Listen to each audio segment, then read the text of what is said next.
You're listening to the Mythcreant podcast with your hosts, Oren Ashkenazi and Chris Winkle. There was a castle by a waterfall with a pink and purple wall and a princess living there. She had no parents and was all alone. She got by on her own and she liked it pretty well. 'Cause she never wore socks. She had a pet snake. She bought her a guitar and she ate a whole cake. And there wasn't anybody there to tell her what to do, so she did what she wanted to. Everybody knew the story of the princess who saved herself. Welcome to the Mythcreant podcast. I'm Chris. And I'm Oren. Oren, I know you want to keep using Audacity to record the podcast, but I have this gut feeling that it's evil and will destroy us. And no, I can't give you evidence, but I'm really mad that you don't believe me about this. Well, I think that the obvious solution is for us to spend the next 8 episodes repeating conversations in which I tell you this isn't real, you insist it is real, and we don't go anywhere.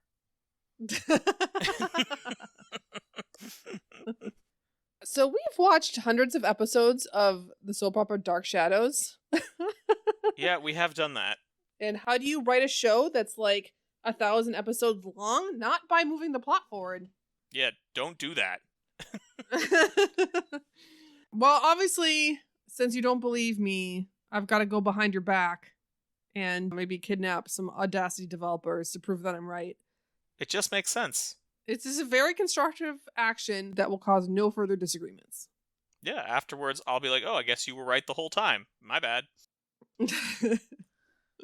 So yeah, this time we're talking about when protagonists fight. First thing to do is get some popcorn, I guess. Okay, get some popcorn. So let's just start with, why make protagonists fight? Because it's fun. I like to use the let them fight gif over and over again.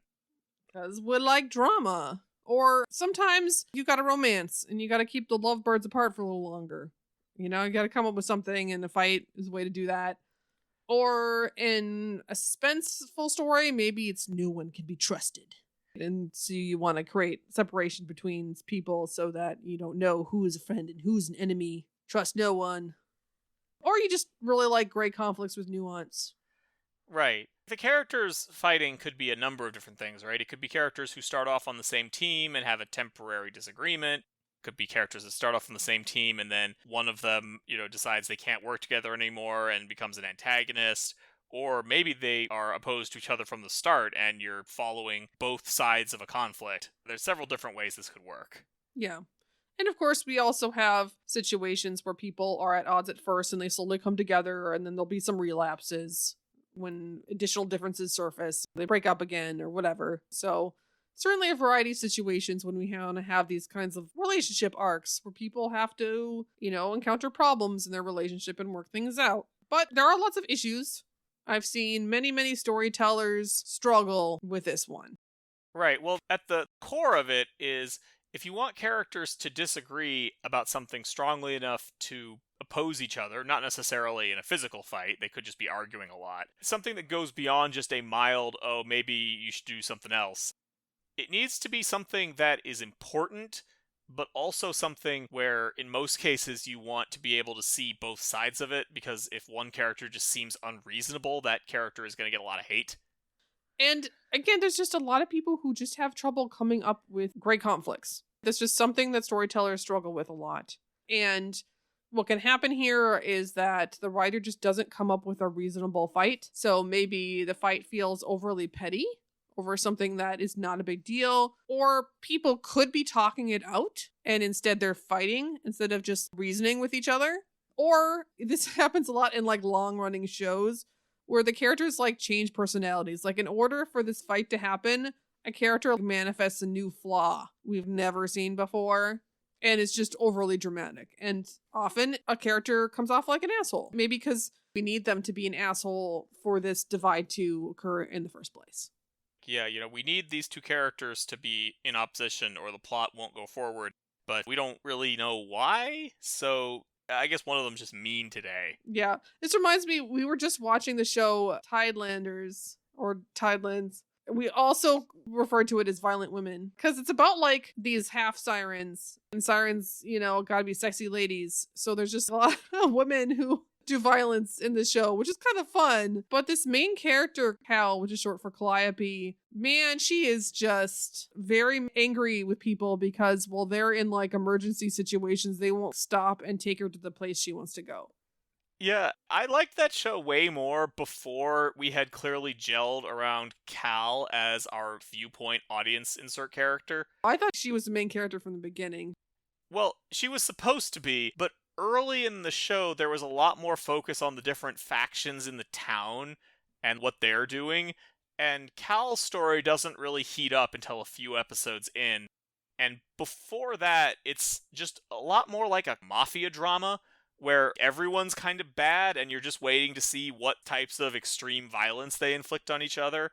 Because the half sirens in the show are dealing drugs. Right. They're supplying drugs. We're not actually sure where they get the drugs from, but they supply the drugs.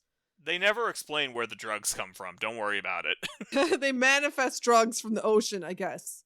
But we also don't know what the drugs are. I think that if they named what the drugs were, then it would feel more real and the viewers would be more likely to be like, I don't know. Do we like these people? They're dealing cocaine, right? Whereas if we don't know what the drug is, it's like, I don't know, maybe it's a fantasy mystical drug that's not so bad, but that people kill each other dealing because it's illegal.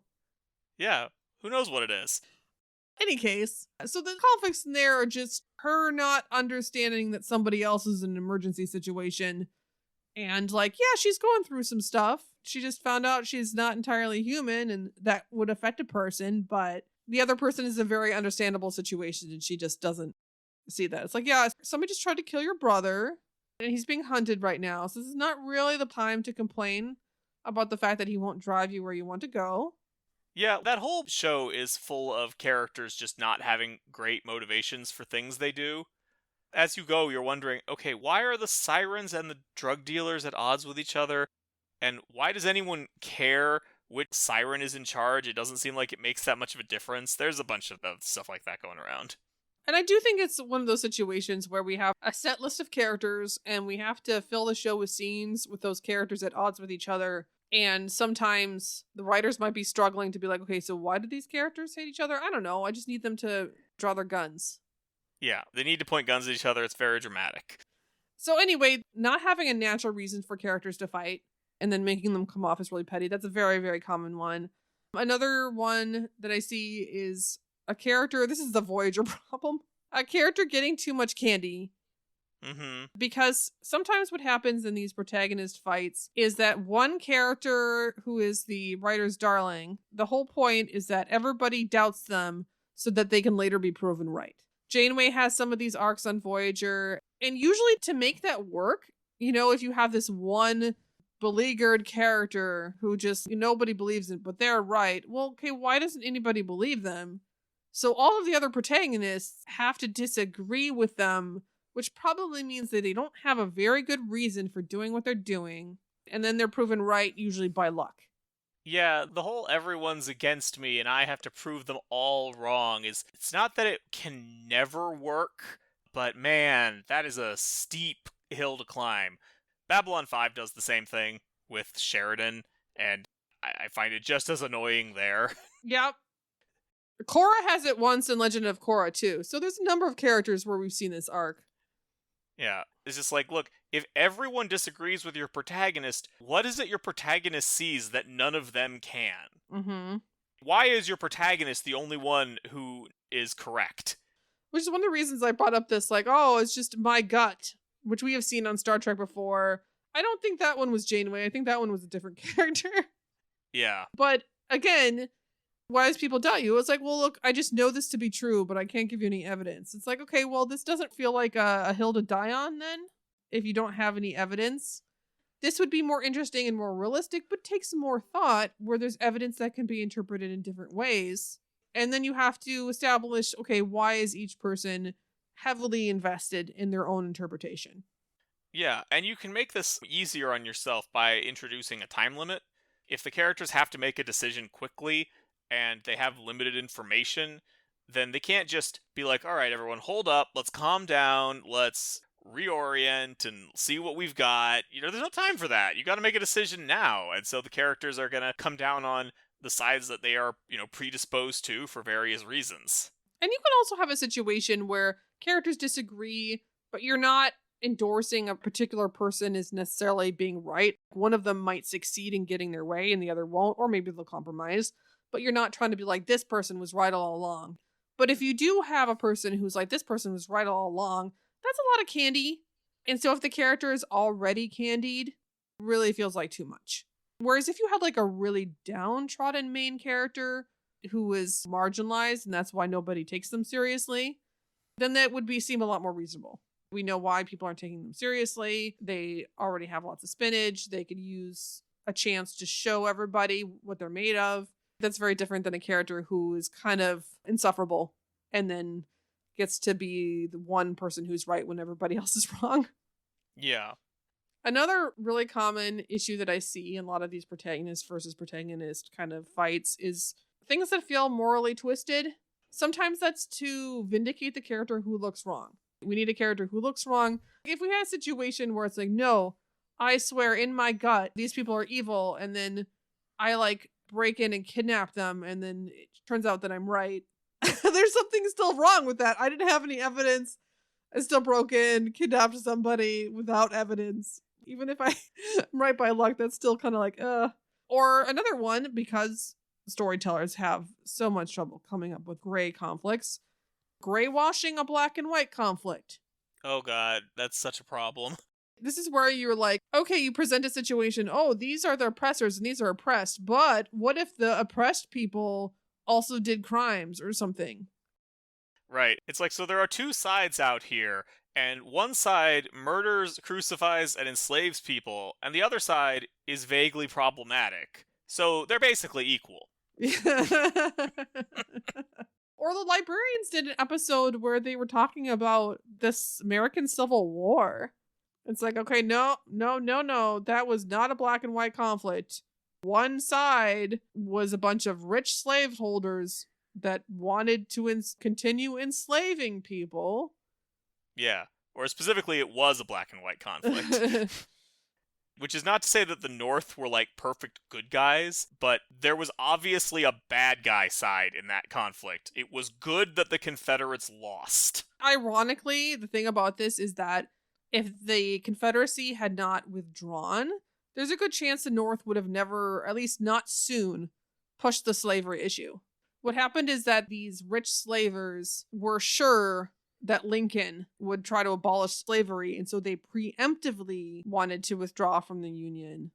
It's a little more complicated than that. What they also wanted to do was expand slavery because they thought, or at least this is what I've read, they thought that the institution of slavery would die out if it stayed contained to the current states that it was in, and so they wanted to expand it, and some of them had these wacky plans of like conquering Mexico and instituting slavery there. And that was also part of why they decided to secede, because they knew that Lincoln, while he was unfortunately not an abolitionist, would not countenance the expansion of slavery and would try to curtail it slowly over time, and that was just not acceptable to them. But the North previously had done a whole bunch of appeasement of slavers. So not showing a lot of moral bravery there. Not when the war started, that was definitely the correct side. So when the Librarians comes and it wants to like do this whole brother versus brother framing, where they go to like a historical town where they're doing like Civil War reenactments, and they have two of the characters get possessed by like Civil War ghosts or something like that. And it definitely is trying to basically reframe it as a great conflict where both of them learned they were wrong. And it's like, no, don't do that. Which is funny, they could have just used the Revolutionary War if they wanted to do that. Like, yeah, absolutely. Have a story about a patriot and a loyalist who realized they were both wrong. Works for me. So basically, trying to take a black and white conflict and then be like, okay, but it's too simplistic if it's black and white, and then adding something to try to make it that really ends up creating some very morally twisted storylines. You want to take an issue that is inherently gray, and you'll know it's gray enough when you talk to different readers and they all have different opinions about which side is right. I did an article on doing more dilemmas a while back and had some examples of moral dilemmas that you could have in your story. And it was really funny that commenters would come in and be like, how dare you say that that's a moral dilemma? This is obviously the right side. And then another commenter would be like, how dare you? And then pick the other one. And it's like, yep, that's why we call it a moral dilemma, folks. Yeah, it was funny reading that, because on the one hand, the fact that some people are willing to take up for one side and other people will take up for another side doesn't inherently make something morally gray. But in this case, it obviously was, if you just reasoned through it a little bit. And so you just seeing people like both confidently take different sides in the same comment thread was very funny. Yeah. Those are some things to look out for. I do think that it really just helps storytellers a lot to just have ideas. Because I think a lot of these problems, maybe not the candy issue, but a lot of these problems are just rooted in struggling to come up with something that works. I think offering some ideas and templates for how you can have a big disagreement that turns into a fight and gives people somewhere to start with is helpful. And I have a couple articles. I have one that's specifically 7 ways to create rifts between close characters. And that one is for what I think is the trickiest situation, where your characters are already getting along well, and you need to add a new issue that can put them at odds with each other.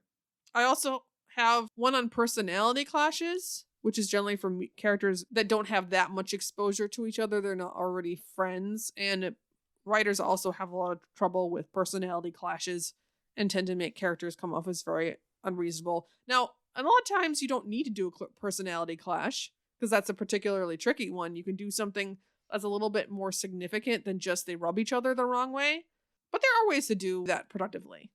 Yeah, and one aspect of this that is, I think, useful to think about that isn't just setting up the argument itself is making sure that you have room in the plot for this kind of split.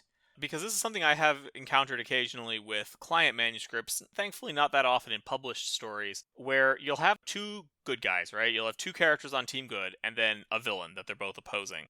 Then there's a split between those characters, and now one of those characters is opposing the protagonist. But there's still this villain, and so now you've got 2 villains, and what are you doing with both of those? Mm-hmm. So depending on how long the split is going to last and how serious it is, you usually want to make sure that it is tied into whatever opposition you already had, like as opposed to just, well, now a new challenger has arrived, and now what am I doing with him? Right. Or have the story have somewhere to go with it. Mm-hmm. If a protagonist is going to split off and just even become an antagonist, where does it take the story that it wouldn't have gone before in interesting ways? So we're not just, oh, okay, well, characters got in a fight, but we still need to, go in this direction, so I guess they make up now. And granted, a fight can matter for multiple reasons. It can change the way the external plot goes, but also it can just be part of a character's arc. If they have some issue that they need to resolve, the fight can be part of that and show them overcoming that.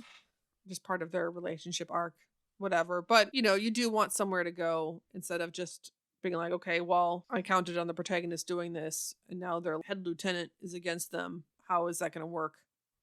So should we go over some ideas for types of disagreements? Yeah, I have found that a very good one is, who should we be helping with whatever it is we're doing? If you have 2 characters who have found a bunch of money, how should we spend this? You got maybe one character who's like, we should spend this on ourselves and our friends and our family. And the other character's like, we should spend that to buy a building that we can use to help people who don't have housing. And that's a sort of conflict where you can sympathize more with the second character, but you can see where the first one's coming from. So they have different priorities that kind of separates them. I think that also works really well. Something similar is risks. What risk are we willing to tolerate? And we can combine that. Okay, we want to help somebody, but that person is also a fugitive. But we know that they're innocent, but they're still being hunted and we can get in trouble. Do we want to prioritize helping this person or not getting in trouble? Mm-hmm. Do we want to make sure we protect what we have, or are we going to decide we're going to go and proactively attack the enemy, even though that's a risk? because we're just getting weaker if we stay here. So that kind of like risk tolerance can definitely be a dividing point for characters. Yeah, the are we willing to face danger on someone else's behalf is a good thing that can drive otherwise reasonable characters apart. Another one, we had a recent episode talking about questionable allies. Trust and loyalty, I find, are really useful for dividing people. If they have some kind of authority figure, can be useful for authority figure to show up who's just kind of questionable. Which brings up the question of like, okay, even though this person is doing some things that don't seem quite right, are we going to trust them and still follow their orders? And you have one character that's a lot more rules following than the other. That one works really well. You have an ally, right? And if you have somebody questionable, you do want them to provide some benefit. So we're, again, talking a lot about priorities and risk here. We have a questionable ally. That person might not be trustworthy, but they can bring us really valuable information. I think the nice thing about loyalty and trust is we can get a lot of emotion in there, a lot of trauma, if that's what we're looking for. Sometimes the questionable ally might be somebody's childhood best friend, or something suddenly shows up. Then you have one character who's really attached to this person already and might take offense if somebody else doesn't trust them. And you can use that to show that this character trusts the new ally because they have a history. This other character doesn't have a history and is just looking by like what we know this person to have done. And that's a great way to build conflict between characters. It can be fun if the characters are not already close. This one kind of requires, if it's clear that there is a spy somewhere, there's a mole. That can be great fun because all the characters can suddenly start following each other, spying on each other, trying to find out who the spy is. But that behavior may also make them suspicious, and everybody can suspect everybody else. Yeah, the fear of a spy is also the perfect way to establish why characters aren't sharing information, which is very useful, and writers really struggle with that. I'm still baffled to this day that they didn't use that in The Last Jedi. Just to, like, explain why Poe and Admiral What's-Her-Name, Holdo. That was just an easy one. That was a really easy solution right there. Especially since they had this question of, like, how is the Imperial fleet following us? It's like, well, I just assumed they had a spy on board, but no, they have a new techno-what's-it. I mean, hell, they might not even have been a spy. Sometimes all it matters is that they think there's a spy. We could have had a reveal where there is no spy, they have a techno-what's-it, but everyone's been acting like there was a spy because that's what they assumed. Yeah, that would have been perfect. I just assumed that's where they were going, but no, apparently not. There's a number of conflicts that happen with protagonists where if everybody just talked it out, they would be fine. And that is really hard to deal with. But suspicion is one of the best solutions to that if they actually suspect each other. Sometimes, otherwise, making characters just like less knowledgeable. I actually have a list. I have another list of how to try to sabotage communication. It's still pretty tough. Another solution is to have a malicious go-between who, you need a reason why people are talking to this person instead of to each other directly. But if they both trust somebody and that person is malicious, they can distort messages. Right. And if they are clever about it, they can insert themselves into the communication line, and then the protagonists who are getting their messages garbled increasingly distrust each other and only want to communicate through this new person who is totally trustworthy. Don't worry about it. Another big source of protagonist disagreements is just prior secrets. So this is something where when they first met, somebody had kind of a dark secret and they were like, okay, well, obviously I'll tell this person when I get to know them a little bit better and they trust me. But then the closer they become, the harder and harder it is to tell the secret, leading it to just be held onto for years, which the other person considers a betrayal. And you do want something that's kind of personal. That one is tricky because it can absolutely work, but you need this balance where the secret is significant enough that we can believe the character wouldn't have wanted to share it, but also not so significant that it becomes impossible for the characters to reconcile after it's shared. Assuming reconciliation is what you want. Maybe you don't. Sometimes writers don't want their characters to reconcile, but that's, sort of the default assumption. Yeah. Involvement in an organization that's antagonistic, for instance, is a good one because that person could have come to regret their involvement and left. We don't know exactly what they did necessarily as part of the organization.